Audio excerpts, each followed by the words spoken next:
ஸ்ரீமதே ராமானுஜாய நமக. ஆண்டாள் திருவடிகளே சரணம். நமஸ்காரம்.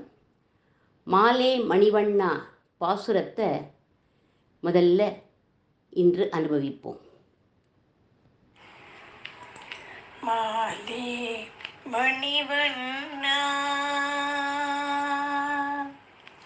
மாலே மணிவண்ணா, மார்கழி நீராடுவார் மேலையா செய்வனகள் வேண்டுவன கேட்டியேல் ஞானத்தை எல்லாம் நடுங்க முரல்வன, ஞானத்தை எல்லாம் நடுங்க முரல்வன, பாலன வண்ணத்தும் பாஞ்சஜன்யமே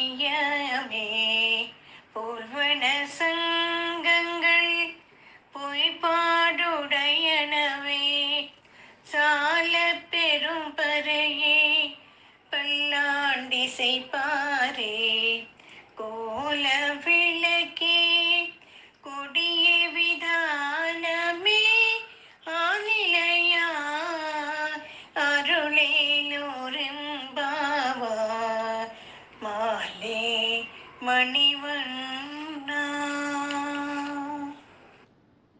மார்கழி நோன்புக்கு வேண்டிய உபகரணங்களை பகவானிடத்தில் பிரார்த்திக்கிறா ஆண்டாள்.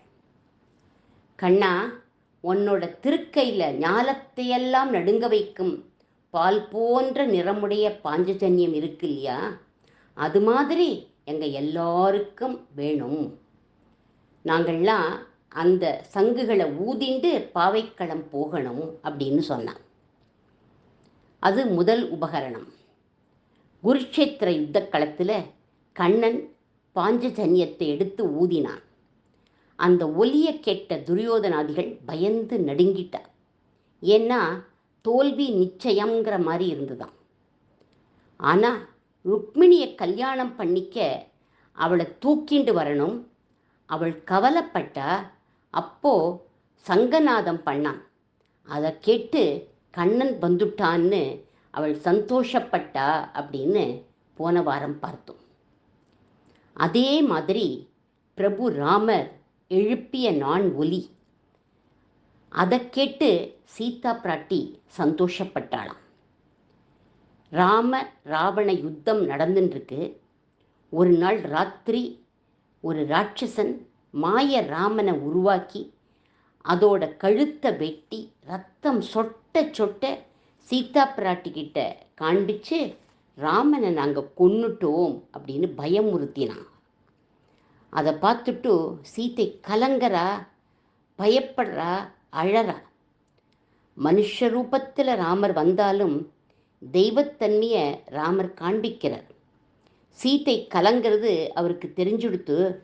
உடனே எழுந்த கோதண்டத்தை எடுத்து நான் ஏற்றி ஒலியை எழுப்பினார். டன்னு அந்த ஒலி சீத்தையோட காதில் போய் விழுந்தது. அந்த ஒலியை கேட்ட சீத்தை, ஆகா, இது என் பிரபு எழுப்பும் நான் ஒலி அப்படின்னு சமாதானம் ஆனான். பாஞ்சஜன்யம் வேணும்னு கேட்டேளே ஆண்டாள், எங்கிட்ட ஒரே ஒரு பாஞ்சஜன்யம் தான் இருக்குது, அதை நான் உங்களுக்கு கொடுக்குறேன். ஆனால் இந்த பாஞ்சஜன்யத்தை விட வசத்தியான ஒரு சங்கு என்னோட பக்தர்கள் வச்சுருக்கா, அதையும் நான் உங்களுக்கு தரேன் அப்படின்னா. அது என்ன கிருஷ்ணா அப்படின்னு கேட்டா ஆண்டாள். ராம அவதாரத்தில் என்னோட பட்டாபிஷேகத்தும் போது குரங்குகள்லாம் சங்குகளை வச்சுண்டு ஊதித்து. அது எப்பேற்பட்டது தெரியுமா?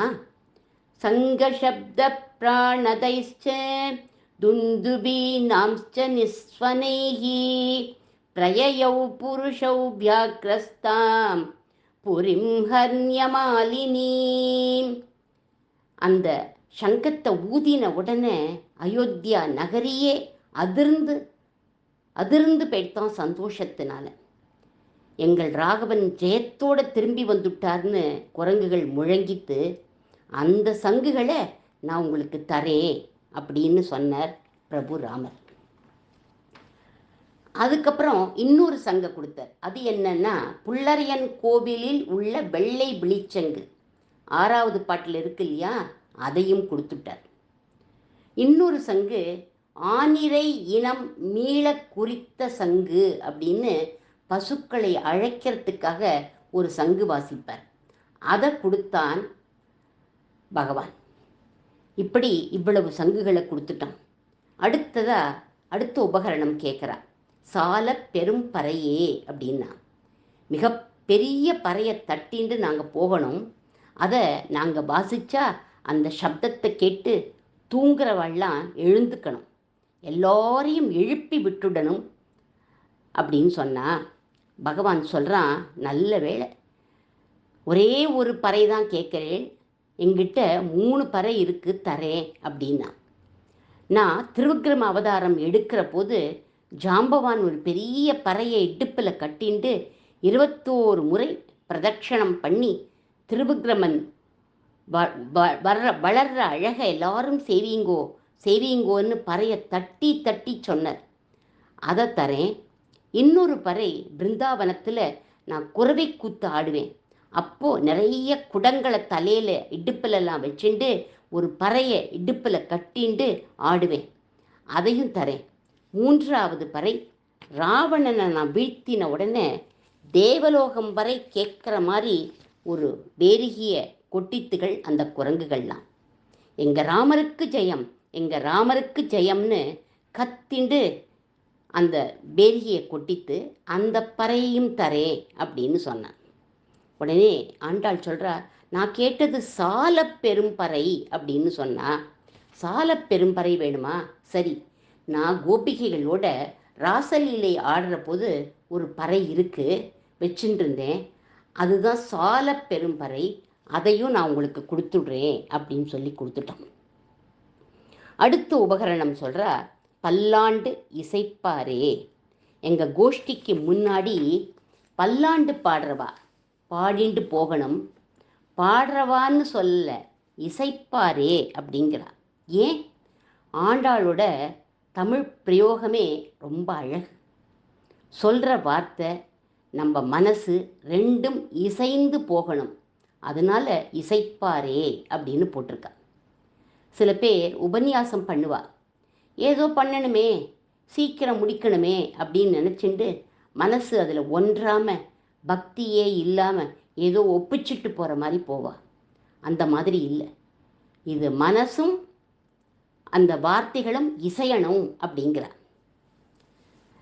பகவான் சொன்னால், பெருமாளுக்கு பல்லாண்டு பாட உங்கள் அப்பா பெரியாழ்வாரையே நான் தரேன், அவர் பல்லாண்டு பாடுவார் அப்படின்னா, அடியார்களுக்கு பல்லாண்டு பாடுறதுக்கு நம்மாழ்வாரை நான் தரேன். ஏன்னா அவர் பொலிக பொலிக பொலிக போயிற்று வல்லுயிர் சாபம் கலியும் கெடும் கண்டு கொண்மீன் நமனுக்கு இங்கு யாதொன்றும் இல்லைன்னு பாடியிருக்கார். அதனால நான் 2 பேரையும் உங்களுக்கு கொடுக்குறேன் அப்படின்னு சொன்ன உடனே அவ சொல்கிறா, அவ 2 பேர் தானே கிருஷ்ணா, எங்கள் ஒவ்வொருத்தரோடையும் அவள் பாடிண்டு வரணும் அப்படின்னு சொன்னா ஆண்டாள். அப்போது என்னோட பட்டாபிஷேகத்தும் போது ரிஷிகள்லாம் சாமகானம் பண்ணினா, அவளை உங்களோட நான் அனுப்புகிறேன் அப்படின்னு சொன்னான். ரிஷி சங்கைஸ்ததா காசே தேவைஸ்ச மருத்கணைஹி ஸ்தூயமானஸ்ய ராமஸ்ய சுஷ்ருவே மதுரத்வனிஹி. மதுரமான வாக்கால அன்னைக்கு ரிஷிகள்லாம் பாடினா, அவளை நான் உங்களோட அனுப்புகிறேன் அப்படின்னு சொல்லிட்டான் பகவான் ராமன். அதை கேட்டுட்டு பெண்கள் ரொம்ப சந்தோஷப்பட்டான். அடுத்ததாக சொல்கிறா, கோல விளக்கே அப்படின்னா, விடியல் காலம்பரை நாங்கள் போகணும், ஒத்தருக்கொத்தர் முகத்தை பார்த்துக்கணும் இல்லையா, இருட்டாக இருக்கும், அதனால விளக்கு கொடு கண்ணா அப்படின்னு கேட்குறா. கண்ணன் சொன்னால், நப்பிண்ணை பிராட்டிய நீங்கள் 19வது பாசுரத்தில் குத்து விளக்குன்னு அழைச்சேளே, அவளுமே உங்களோட சேர்ந்துண்டுட்டாளே, அதனால அவளையே நான் அனுப்பிடுறேன் அப்படின்னு சொன்னான் கண்ணன். ராமர் சொல்கிறார், மம கன்யா முனிஸ்ரேஷ்ட சீதாவன் ஏதி வாசிஷக. என்னோட மாமனார் ஜனக மகாராஜா சொல்லியிருக்கார், என்னோட பெண் சீத்தையே விளக்கு மாதிரி கல்யாண மேடையில் உட்காண்டிருக்கா அப்படின்னு சொன்னார். சீத்தை விளக்கைப் போல தீப ரேகை, எத்தனை ஆகாரங்களை வேண்டுமானாலும் அவள் எடுத்துக்க கூடியவள். உங்கள் கூட்டம் மொத்தத்துக்குமே இவளே பிரகாசத்தை கொடுத்துடுவா. அதனால சீத்தைய கோல விளக்கா வச்சுக்கோங்கோ அப்படின்னு சொல்லிட்டார் ராமர். ஆண்டாள் கோஷ்டி ரொம்ப சந்தோஷப்பட்டா, பரம சந்தோஷப்பட்டா. இன்றைக்கு நாம் ராமரையும் கிருஷ்ணரையும் சேர்த்து அனுபவித்தோம். நாளை கொடி விதானம்ங்கிற 2 சாமக்கிரியைகளை பார்க்கலாம். ஆண்டாள் திருவடிகளே சரணம்.